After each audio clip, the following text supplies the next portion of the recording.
Hello दोस्तों, नमस्कार। SM किसी चैनल में मैं आप सभी लोगों का दिल से बहुत बहुत स्वागत करता हूँ। सो दोस्तों, आज के दिन का आखिरी वीडियो है। बहुत सारी चीज़ों को कवर करना है, तो चलो स्टार्ट करते हैं। सबसे पहले तो अमेरिकन मार्केट के साथ। तो अमेरिका का मार्केट अभी वीडियो बना रहा हूँ तभी तक तो काफ़ी अच्छा नज़र आ रहा है। वापस मतलब फ्राइडे के दिन भी तेज़ी देखने को मिली थी एंड अभी भी अगर हम लोग यहाँ पे बात करें तो अमेरिकन मार्केट में लगभग 400 पॉइंट की तेज़ी नज़र आ रही है। ठीक है, मतलब 1% के आसपास हम कह सकते हैं। हालांकि नैस्डैक में उतना जोश नज़र नहीं आ रहा है, बट डाउ तो अच्छा परफॉर्मेंस दे रहा है। सो हम कह सकते हैं कि ऑब्वियसली अमेरिकन मार्केट का हरा निशान में होना अच्छा रहता है।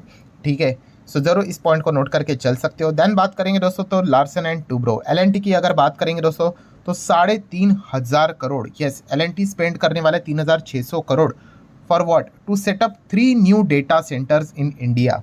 ठीक है, तो ये डेटा सेंटर से रिलेटेड आप सभी लोगों को बताइए, बहुत सारे बड़े बड़े ग्रुप्स में हम लोग को ये डेटा सेंटर देखने को मिल जाते हैं। सो एल ने भी इस चीज़ का अनाउंसमेंट कर दिया, 3,500 करोड़ से ज़्यादा का पैसा वो लगाने वाले हैं।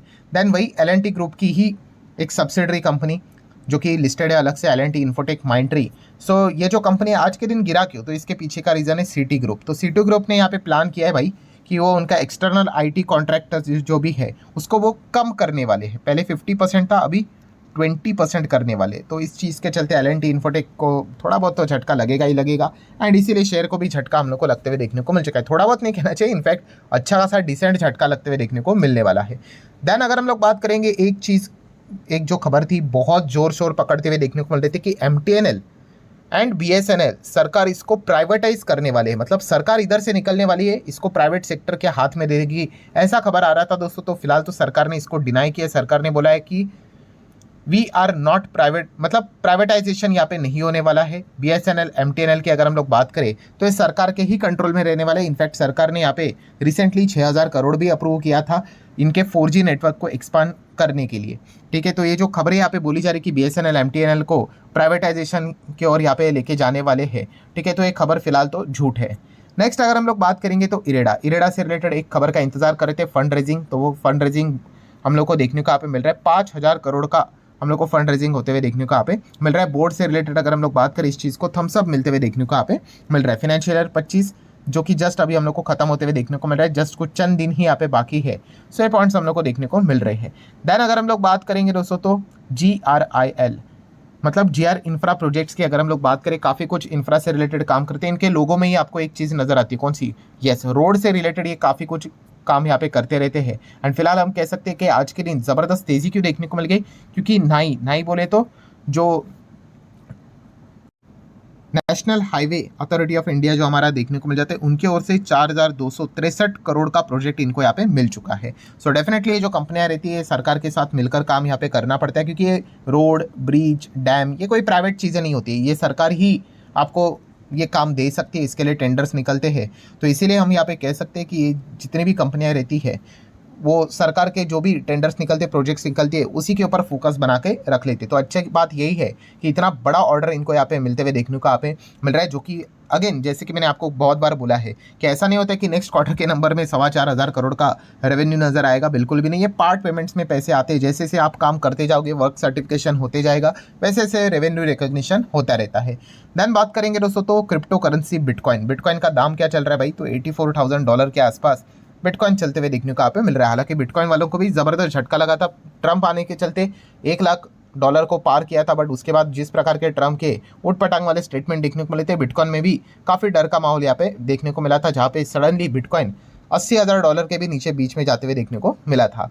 आगे बढ़ेंगे दोस्तों तो सेल्जर की अगर हम लोग यहाँ पे बात करेंगे, इलेक्ट्रॉनिक लिमिटेड, तो जो कंपनी है इसको 50 करोड़ का ऑर्डर मिलते हुए देखने को यहाँ पे मिल चुका है फॉर स्मार्ट मीटर से रिलेटेड। देन अगर हम बात करेंगे दोस्तों तो Tata Power and XCC Hindustan Construction Company, इन दोनों की अगर हम बात करें तो इनका जॉइंट वेंचर हम लोग को देखने को यहाँ पे मिल रहा है। एंड इस चीज़ को लेकर 2100 करोड़ से ज़्यादा का ऑर्डर मध्य प्रदेश मेट्रो की ओर से, मतलब मेट्रो का कॉन्ट्रैक्ट इनको मिलते हुए देखने को यहाँ पे मिल चुका है। सो टाटा एंड HCC की अगर हम लोग बात करें, मिलकर ये काम हम लोग को करते हुए देखने को यहाँ पे मिलने वाले हैं। देन अगर हम लोग बात करेंगे दोस्तों तो ओला इलेक्ट्रिक, जैसे कि कल के आखिरी वीडियो में भी ये पॉइंट मैंने बताया था, आज के पहले वीडियो में भी मैंने ये पॉइंट बताया था, कौन सा, कि ओला इलेक्ट्रिक का शेयर एकदम ज़बरदस्त गिर गया। इसके पीछे का रीज़न था कि इंसॉल्वेंसी पिटीशन फाइल किया गया था इनकी एक जो सब्सिडरी है उसके अगेंस्ट। इंसॉल्वेंसी पिटीशन मतलब क्या, कि भाई ये पैसे ही नहीं दे रहे हैं, या फिर जो इनको काम यहाँ पे बोला गया था वो भी वो नहीं कर रहे हैं, प्रॉपरली पैसा नहीं मिल रहा है, तो इस चीज़ के चलते सीधा वो कोर्ट में जाते बोलते हैं इनको बंदी करो करके। मतलब क्या कंपनी के पास पैसा नहीं है? ये मेजर ओला इलेक्ट्रिक की बात नहीं हो रही, उसकी सब्सिडरी की बात हो रही, बट अल्टीमेटली उसका कंट्रोलिंग स्टेक तो ओला इलेक्ट्रिक के पास ही है, तो इसीलिए गिरावट देखने को मिली थी। सो अभी कल के दिन एक कंपनी के ऊपर हर किसी का फोकस रहेगा, जो कि है जोमेटो। क्यों जोमेटो के ऊपर? क्यों? क्योंकि जोमेटो की भी एक जो सब्सिडरी है दोस्तों, आप देख सकते हो क्या लिखा है, Zomato faces insolvency plea from uniform supplier over non payment of dues. तो ये जोमेटो मतलब बड़ी जोमेटो नहीं, इन्हीं की भी एक हम लोग को अलग अलग सब्सिडरीज देखने को यहाँ पे मिल जाती है, अलग अलग इनके बिजनेसेस देखने को मिल जाते हैं। वहाँ पे हम कह सकते हैं लगभग 1.5 करोड़ के आसपास का जो पैसा यहाँ पे था वो हम लोग को मिलते हुए देखने को नहीं मिल रहा है। एंड इस चीज़ को लेकर अभी धमकाया जा रहा है कि भाई ये भी इंसॉल्वेंसी के लिए यहाँ पे आगे बढ़ सकते हैं। ठीक है, मतलब जो सिरप रहता है, सिरप बोले तो कॉर्पोरेट इंसॉल्वेंसी रिजोल्यूशन प्रोसेस, ठीक है, ये स्टार्ट करने के लिए वो क्या कर जाते हैं, कोर्ट के पास चले जाते हैं, एनसीएलटी के पास चले जाते हैं। तो एनसीएलटी देख लेता है भाई, 14 दिन का टाइम रहता है कि क्या यहाँ पे इंसॉल्वेंसी को एक्सेप्ट करना चाहिए कि नहीं करना चाहिए। तो इस पॉइंट को लेकर ऑब्वियसली जोमेटो अभी एक्टिव हो जाएगा भाई, ठीक है, कि जाके उनका मैटर सॉल्व कर लेगा। बट येस, इस प्रकार की जो चीज़ें रहती है कंपनी के ऊपर काफ़ी बड़ा नेगेटिव इंपैक्ट क्रिएट करवा देती है। तो जोमेटो के ऊपर क्या कोई नेगेटिव इंपैक्ट पड़ेगा? कल के दिन देखना, ये काफ़ी इंटरेस्टिंग फैक्टर होने वाला है। देन बात करेंगे दोस्तों, तो अनिल अग्रवाल जी, आप सभी लोग पता है वेदांता इन्हीं की कंपनी है, एंड इन्हीं कंपनी के ओर से जो डीमर्जर अनाउंस हुआ था, 4 अलग अलग कंपनियां हम लोग को देखने को मिलने वाली है। सो अनिल अग्रवाल जी ने एक बहुत बड़ा स्टेटमेंट दिया है, उन्होंने बोला है कि आने वाले समय में ये 4 अलग अलग कंपनियां ही, मतलब इंडिविजुअली अगर हम बात करें, $100 बिलियन की कंपनी यहाँ पे बनेंगी। ठीक है, तो एक बहुत बड़ा यहाँ पे हम कह सकते हैं कि उन्होंने ये बयान सामने रखा है। Each of the 4 demerge company की वो बात यहाँ पे कर रहे हैं। सो लेट्स सी, ये तो वक्त ही बताएगा कि इतनी बड़ी कंपनियां यहाँ पे बन पाती है भी या नहीं। देन अगर हम लोग बात करेंगे दोस्तों, तो एयरपोर्ट। सो एयरपोर्ट को लेकर यहाँ पे हम लोगों को खबर देखने को मिले, बट रिपोर्ट के जरिए ही है। अब ये देखने वाली बात रहेगी कि सरकार इससे रिलेटेड क्या बात बोलती है। कि बताया जा रहा है कि गवर्नमेंट यहाँ पे 11 एयरपोर्ट्स को प्राइवेटाइज यहाँ पे कर सकता है by the end of upcoming financial year, मतलब जो 2026 देखने को मिलेगा, मतलब अगले ही साल फाइनेंशियल ईयर जो 1 अप्रैल से स्टार्ट होकर 31 मार्च 2026 तक चलेगा, उसमें 11 एयरपोर्ट को प्राइवेटाइज यहाँ पे किया जाएगा। सरकार अपना कंट्रोल छोड़ने वाली है, ये चीज़ें बोली जा रही है। बट रिपोर्ट के जरिए अभी देख लेते हैं। अभी जैसे कि BSNL MTNL जैसे खबर बोली जा रही थी कि प्राइवेटाइज करेंगे, बाद में सरकार ने क्लैरिफिकेशन दिया भाई अफवाह करके। सो इसके ऊपर सरकार क्या बोलता है, ये देखना एक इंटरेस्टिंग फैक्टर बनने वाला है। देन अगर हम लोग बात करेंगे C2C advance system, defence segment में काम करने वाली कंपनी है। क्यों अच्छा परफॉर्मेंस यहाँ पे दे दिया कंपनी ने, मतलब सर्किट क्यों लग गया? क्योंकि कंपनी के प्रमोटर ने खुद इसमें अपना स्टेक यहाँ पे बढ़ा दिया। ऑब्वियसली कंपनी के प्रमोटर अगर अपने ही कंपनी में माल उठा लेते हैं तो कॉन्फिडेंस यहाँ पे बढ़ जाता है। देन अगर हम लोग बात करेंगे, यस, काफ़ी लोग यहाँ पे कमेंट सेक्शन में भी पूछ रहे हैं सर ये ग्रॉक AI क्या, इसकी क्या चर्चा यहाँ पे चल रही है एलॉन मस्क को लेकर। तो दोस्तों सेम ये AI टूल हम लोग को देखने को यहाँ पे मिल रहा है। चैट GPT कैसा रहता है, डीप सीक कैसा देखने को मिलता है, तो वैसे ही आप ग्रॉक AI के साथ यहाँ पे बातचीत भी यहाँ पे कर सकते हैं। तो इसीलिए ये एक नया AI टूल देखने को मिल रहा है। इसके पहले भी था, तो एडवांस वर्जन देखने को मिल रहा है। एंड चर्चा इसीलिए हो रहा है क्योंकि आप बातचीत यहाँ पे करते हो ना नॉर्मली, तो यहाँ पे हिंदी वर्जन में भी कर सकते हैं। वैसे तो चैट GPT में भी यहाँ पे हो जाता है, बट यहाँ पे पॉपुलर क्यों हो गया आपको पता ही है भाई, अलग कुछ चीज़ें हो जाती है तो वो पॉपुलर हो जाता है। सो किसी ने तो भाई रिप्लाई देने के लिए अब्यूसिव वर्ड इस्तेमाल यहाँ पे किया था, तो वो जो AI चैटबॉट हम लोग को देखने को मिल रहा था, उन्होंने भी सेम उस प्रकार से यहाँ पे रिप्लाई दिया। तो इस चीज़ के चलते आपको पता ही है चीज़ें फेमस यहाँ पे हो जाती है, तो इसलिए हर कोई इसको यहाँ पे क्या कर रहा है, इस्तेमाल करके यहाँ पे देख रहा है। तो अलग अलग AI टूल्स हम लोग को देखने को यहाँ पे मिलते रहते हैं। देन अगर हम लोग बात करेंगे KEC इंटरनेशनल, सो KEC इंटरनेशनल की बात करें, 1267 करोड़ का ऑर्डर हम लोग को ये मिलते हुए देखने को मिल चुका है, जिसके चलते ही शेयर यहाँ पे भागा था। ठीक है, कोई अभी मार्केट क्लोज हो जाने के बाद खबर नहीं आई है, ये ऑलरेडी ड्यूरिंग द मार्केट ही हम लोग को ये सारी चीज़ें देखने को यहाँ पे मिल चुकी थी। देन हुडको की अगर हम लोग बात करें दोस्तों, तो हुडको आज के दिन क्यों अच्छा यहाँ पे भागा, क्योंकि 11,000 करोड़ का जो उनका लोन का जो ये चीज़ें चल रही थी आंध्रा एंड अमरावती की अगर हम लोग बात करें बिल्ड करने से रिलेटेड, वो उन्होंने एक्सटेंड कर दिया। ठीक है, जो पहले के अमाउंट थे उसको 11,000 करोड़ लोन तक यहाँ पे ले दिया है।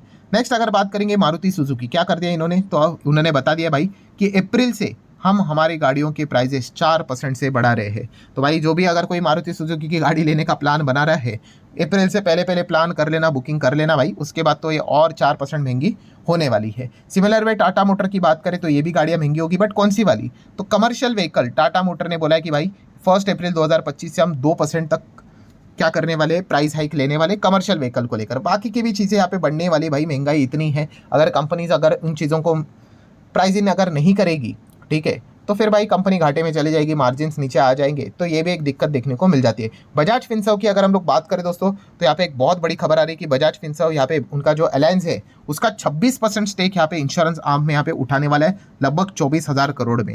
एंड इनकी जो पार्टनरशिप चलती थी बजाज अलायंस की, वो हम लोग को 24 साल के बाद ये पार्टनरशिप खत्म होते हुए देखने को यहाँ पे मिल सकती है। बजाज एक अलग कंपनी है, अलायंस एक दूसरी कंपनी है, ठीक है। अब ये देखने वाली बात होगी, क्योंकि ये जो अगर बजाज ग्रुप ने अगर अलायंस का ये स्टेक अगर उठा लिया, ठीक है, तो क्या हो जाएगा, 100% स्टेक हो जाएगा भाई, ओनरशिप की बात करें बजाज ग्रुप की, ठीक है। तो इसीलिए इस चीज़ में क्या आता है, कंपटीशन कमीशन ऑफ इंडिया आ जाएगा, IRDAI की एंट्री हो जाएगी, तो इन दोनों के अप्रूवल की रिक्वायरमेंट यहाँ पे है। अगर अप्रूवल मिल गया तो फिर वो क्या करेंगे, वो 26% स्टेक खरीद लेंगे। करंटली ऑलरेडी उनके पास 74% स्टेक देखने को यहाँ पे मिल रहा है। नेक्स्ट अगर हम लोग यहाँ पे बात करेंगे, तो कल के दिन का ही अपडेट, जो कि आप सभी लोगों को पता है कि कल जैसे कि डोनाल्ड ट्रंप ने बोल के रखा हुआ है भाई कि कल यहाँ पे क्या करना है, यस, रशिया यूक्रेन से रिलेटेड एक बहुत बड़ा अनाउंसमेंट वो यहाँ पे करने वाले, पुतिन के साथ उनकी यहाँ पे बातचीत है, ठीक है। तो उसका आउटकम कभी भी यहाँ पे सामने आ सकता है। एंड क्रूड ऑयल हम सभी लोगों ने क्या करना है, फोकस में बना के यहाँ पे रखना है, क्योंकि जब भी कोई भी खबर आएगी, वेदर पॉजिटिव नेगेटिव अनसर्टिनिटी, उसका इंपैक्ट हम लोग को क्रूड ऑयल के ऊपर देखने को मिल जाएगा। एक्जैक्टली टाइमिंग तो यहाँ पे पता नहीं है, बट ऐसे एक बहुत बड़ा इवेंट हम लोग को फेड के मीटिंग से पहले देखने को मिलने वाला है। सो आशा करता हूँ दोस्तों वीडियो हेल्पफुल लगा होगा। आप चाहो तो लाइक एंड शेयर कर सकते हो। मिलते हैं कल, तब तक के लिए बाय बाय।